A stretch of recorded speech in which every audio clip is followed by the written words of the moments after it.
Boston Celtics completely fall apart in the fourth quarter. Domantas Sabonis dominates on the boards. Disappointing home loss again. I'm going to talk about it right now on a bonus Locked On Celtics podcast. Yup. Being down, be ever ready. Recognize the city of champs. Back to back, if I say it, it's stamped. Locked on number 19, the best one, the next one. Juice loose in your pool now for the next run. It's the C's, who else could it be? What they gon' say now? Screaming like JT, Karalis, recap the madness. Every game, every practice. Best daily pod, no cap like Brad Beckett. Clutch like Drew to KP, tap in daily. Primetime dapping D White on the sideline. Raining Jayson, how it started, raising banners, how we finished. Locked on Celtics pod, home of the winners.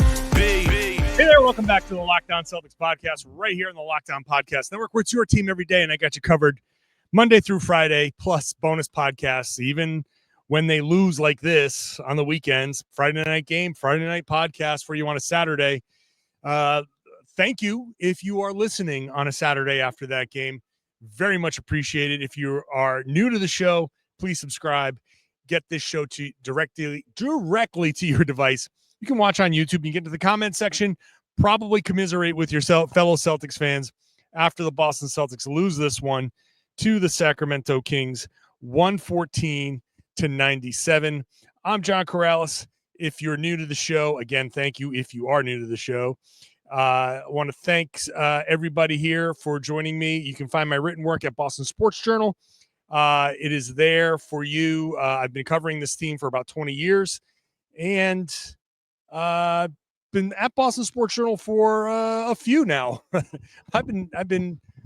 were talking about this before the game. I've been on this beat full time for like 7 full years now. So very happy to be here covering the Celtics for you, even after this loss, 114-97 to the Sacramento Kings. I'm here at the TD Garden. They're not tearing down the floor. They're getting ready for the game on Sunday against the New Orleans Pelicans, which I hope is going to be better. We'll talk about turnovers, shooting, and all that stuff later. This is a bonus podcast. It's not going to be a full half hour because I don't know that there's a whole lot to be talking about here. Let's start with this. First game back. One thing growing up watching this team, listening to Mike Gorman do the broadcast, it always stuck out to me when he said, first game back from a long road trip, first game back from that West Coast swing. Always a problem, and it's one of those things that resonated with me. It stuck with me, and damn it if he isn't right. Like, so right away, this is a game where every team in this situation has a tendency to struggle. But the thing with the Boston Celtics is my line of questioning after the game. If you listen to any of the post game stuff, it's different this year than it was last year. Last year, they didn't give in to these kind of like ready-built excuses, for lack of a better term, these little traps. The NBA season is full of these little traps. There's a trap game here, trap game there. And the Celtics last season, and this is something I talked about about the Cleveland Cavaliers. I thought the Cavs were going to lose to Toronto after beating the OKC Thunder. I thought, no Donovan Mitchell, they're playing Toronto, a bad team. I thought, okay, this is going to be a game where they lose. The Cavs are, as I've said a million times now, they remind me of last year's Celtics mentally in that they are kind of like bucking trends, right? They're not giving into a lot of those, like I said, ready-made excuses. The Celtics last year didn't. This year, they kind of are. They're playing down to competition that's missing stars. They're playing down to bad competition more than they did last year. They are this, like I said, first game back after a long trip. They're giving into a little bit of the kind of, okay, we're not feeling our best. We're not playing great. And it's not that they didn't give effort throughout the game. It's just that in the fourth quarter, they just completely fell apart. They're giving into, I think, some of these things, these traps that are coming in over the course of the season. Now, I asked Jaylen Brown, and the way I phrased it with Jaylen Brown after the game was, I started out by saying this year, last year. This year's team is not last year's team. And he said it's a new season, it's a new year. And I said, but why aren't you guys fighting through some of this stuff that you were fighting through last year? He didn't like the fighting through comment because he said something to the effect of, I don't think we're not fighting. That's your opinion, but I would say that opinion is not valid. Which fine, if you don't think the opinion is valid, that's totally fine with me. But it's kind of hard to argue here. It's kind of hard to say, like, yeah, you're fighting throughout the game. It's not like you're quitting in the game, but also that fourth quarter was really bad. The Celtics got outscored in the fourth quarter 38-21. They went into the fourth quarter tied. It's hard to say that you aren't giving in to some of these, like, we don't have it. There was one possession with 84-79, maybe it became 87-79, where I forget who it was that got the 3-point. Maybe it was Malik Monk that had, and it happened right behind me here, where Malik, whoever it was, got a shot wide open at the top of the key and missed. So the Celtics, whatever, the rotation was off. They just stopped. It was still a 5-point game or so. Shots at the top of the key, just sitting there like, oh, plenty of time. Shoot, miss. The Celtics are all standing around. Long rebound goes to Sabonis. He gets a rebound, literally like a step inside the 3-point line. He just steps right to the 3-point line. Nobody goes out to him. He shoots. Well, he's a lefty. I got to do this. He shoots, makes it, and runs back down the court. I think Joe calls a timeout. And this place erupts in boos. And you're like, yeah, of course you're going to boo. Of course you're going to boo that. And I'm not like generally pro booing, but that was like, yeah, absolutely. That effort was poor. And that was the embodiment of the fourth quarter.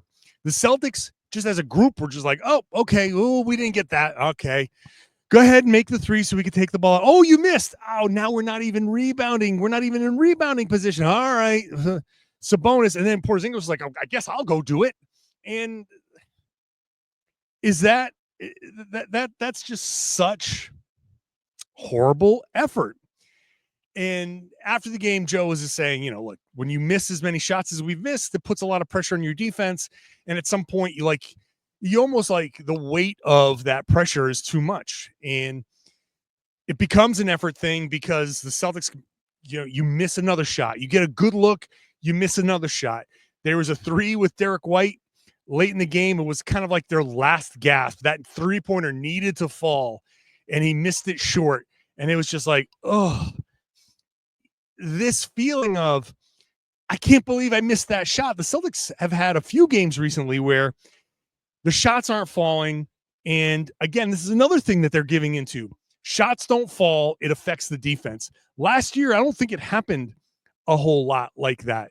So the Celtics definitely fell apart in that fourth quarter. Again, they went into it tied. And one thing I noticed, so early on in the game, Kings were super hot from 3. Like they were 7 of their first 14. The Celtics couldn't keep up, and the Kings had a lead. And the second quarter, everything kind of flipped. Peyton Pritchard came in, was great. Celtics started hitting their shots. They took a lead, 2-point lead at the half. And in the third quarter, there was a point where it's like, okay, they each made 10 3-pointers. The Celtics were up by 5 or 6. And all of a sudden, in the fourth quarter, the Kings just started getting hot again from 3, and the Celtics could never kind of keep up, catch fire. When the Celtics had the 3-point makes even in the third quarter, they were up, and the Kings ended up tying it up and went into the fourth quarter tied, 10 makes apiece. And then the Kings went and made 8 in the fourth quarter. The Celtics made 1. So you're not going to win that game just with that level of shooting, but that level of shooting may not happen if you're engaged defensively. There's no other way to put this. The Celtics' effort was not there in the fourth quarter, especially in the fourth quarter. It was there in spots throughout the first 3. I thought Jaylen Brown had a really good offensive game, but I don't think he was really engaged defensively in this game. Not like he was. Like, these are the types of games where Jaylen's going to say, I deserve to be on all defense. But if you're going to make the argument that you deserve to be on all defense, this is the game where you cannot let up. And he let up defensively. I don't think he was there defensively in this game, and which is why I don't think he's going to make an all defense team. He has all defense level play, but it's, first of all, I don't think the voters are going to vote for him because there are other defense first guards, wings that are probably going to get the nod over him. But you can't have stinkers like this where the effort is questioned. You got to bring it every night, and he brings it most nights. But this was a night where somebody on this team needed to bear down defensively. Like, you know what? To hell with it. I am going to buck whatever trend is happening here. I'm going to pick somebody up, and I'm going to play some defense or get physical with somebody, whatever. So offensively, I thought he was really good early on, and he had a big fourth quarter. But I just don't think defensively the Celtics were there. I think this is another case of them trying to shoot their way into a win, and they just can't. They ended up 11 of, let me get the box score here, 11 of 41, 20, what's that, 26.8%. This is dangerous for me reading the box score off my phone here at the arena because I don't have reading glasses on. And I kind of need them, so there's a lot of pinch and zoom going on here. Those of you who are over 50 feel me. So the Celtics shot 11 of 41 from three.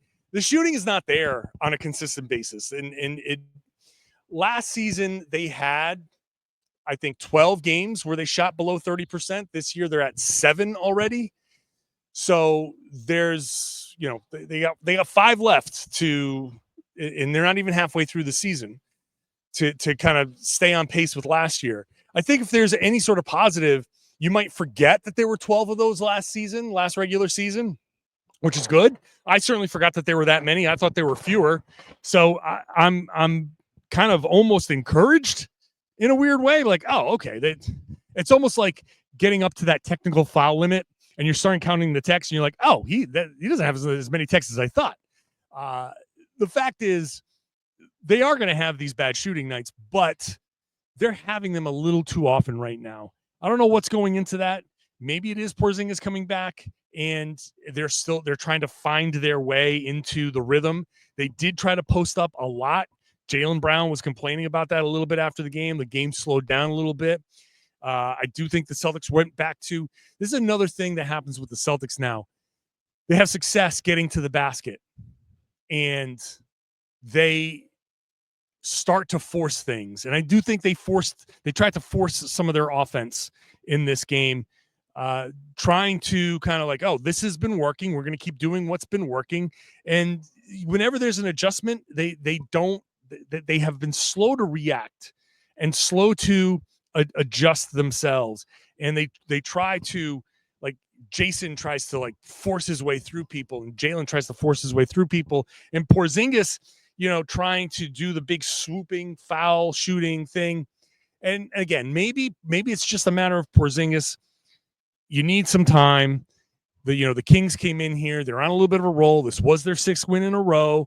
It comes after the coaching change. And so right now they're on a little bit of a new coach bump. And so, okay, fine. All of this stuff is to say, like, I'm not concerned. Like, I might be the least bothered member of the Boston media when it comes to where the Celtics are. I'm not sitting there saying, oh my God, there's a problem here. It is a problem. You don't want to be losing these games. Another home loss. They already have 7 home losses this year. They had 4 all last regular season. But I do think home losses are a problem.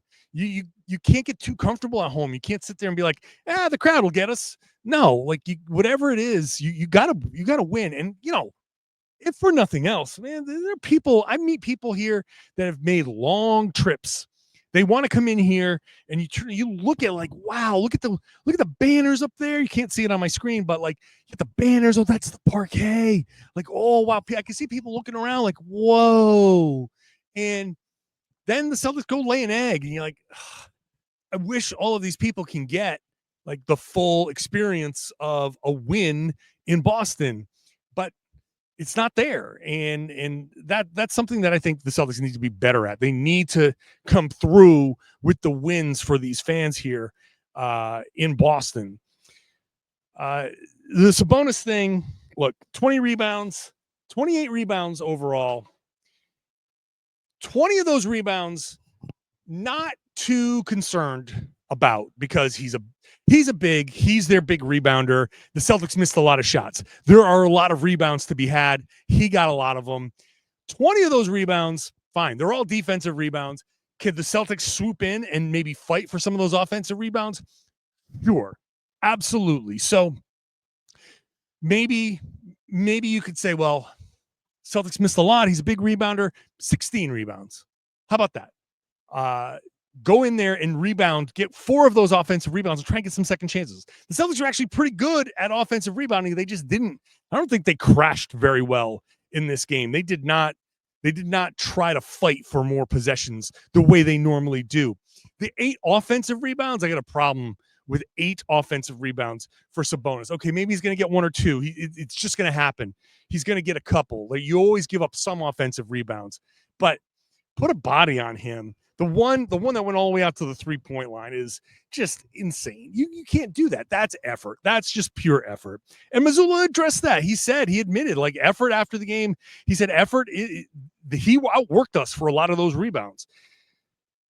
This is a tough spot, man. This is a tough spot for this team, because I just feel like they might be struggling with this championship. Like, we can call it a hangover if you want, but I feel like they're struggling with this feeling of like, we know what it takes, and I don't think they have that extra gear. Maybe they're cruising in 4th gear while all these other teams put it into 5th. They're just not hitting they're not hitting the same level as these other teams as often as they did last season. They're doing it enough. Like I said, they've been on like a 60-win pace. A 60-win team is a really good team in the NBA. You win 60 games, there's not a ton of 60-game winning teams in history. So winning 60 would be a big accomplishment. It's not quite where they were last year, but it's still within reach. It's still very realistic. So I'm not going to sit there and overreact to the loss, but at the same time, I am going to react to, guys, you gotta fight through some of these moments here like you did last year. And it is about fighting through some of I'll call it a malaise, whatever you want to call it, that thing that makes you not reach that level. OKC found it. The Cavaliers found it. The Sacramento Kings find it against the Celtics. Teams find it against the Celtics. The Celtics aren't finding that thing.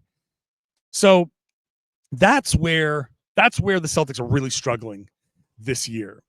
They're good. They're obviously good. And they're shooting. I don't think collectively they're going to shoot 35% this year. I just don't think that's collectively where they're going to fall. I think they are still a really good team. And there is going to be a stretch here where they figure it out.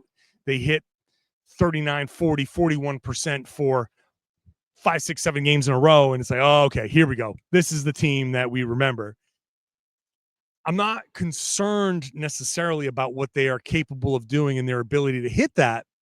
But you look at Jayson Tatum, 5 turnovers in the 3rd quarter. Like, well, what are you doing, man? I don't think the mentality is exactly where it needs to be at all times. They just get a little too comfortable, a little too complacent, a little too just relaxed, whatever word we would need to find. I think that's what happened against the Kings here. Let's just look at the bottom line. This was the most predictable quality game that you could get. Like I said, first game back on a long road trip. De'Aaron Fox was out. when I heard that, everybody, like, we were joking. I met a bunch of fans here, and they were like, "Yeah," and I'm like, "Yeah, I wouldn't." The Celtics were favored by 11.5. I said, I am not opening up FanDuel and putting any money on that. 11 and no. I stay away from that. So the problem is, it can't be predictable, and that's where the Celtics, they have to stop at some point this giving into the predictable stuff. So I don't know. That's not the team that we're used to. They're better than that, but they're I don't even want to say they're going through it right now. They just went through a 3-1 road trip. So they have found some good basketball recently. It's just this one was a stinker for at least the fourth quarter, and the rest was mediocre. Mediocre 1 through 3. Disgusting in the fourth. They got the Pelicans here on Sunday. There's not much else to say about this game. I want to say flush it, but no, don't flush it. This one, I want them to stew in a little bit, because it's like, at least at home, put a little more effort in. Fans here want to see you perform well. All right, that's going to do it for me. Sunday post game here again, Celtics and the Pelicans. It's a 6:00 start, so I'll be here a little bit earlier. So subscribe wherever you get your podcasts. Watch the show on YouTube. Would love it if you could share the podcast, spread the word, tell everybody that they should be listening to and watching the Locked On Celtics podcast here on the Locked On Podcast Network. It's your team every day.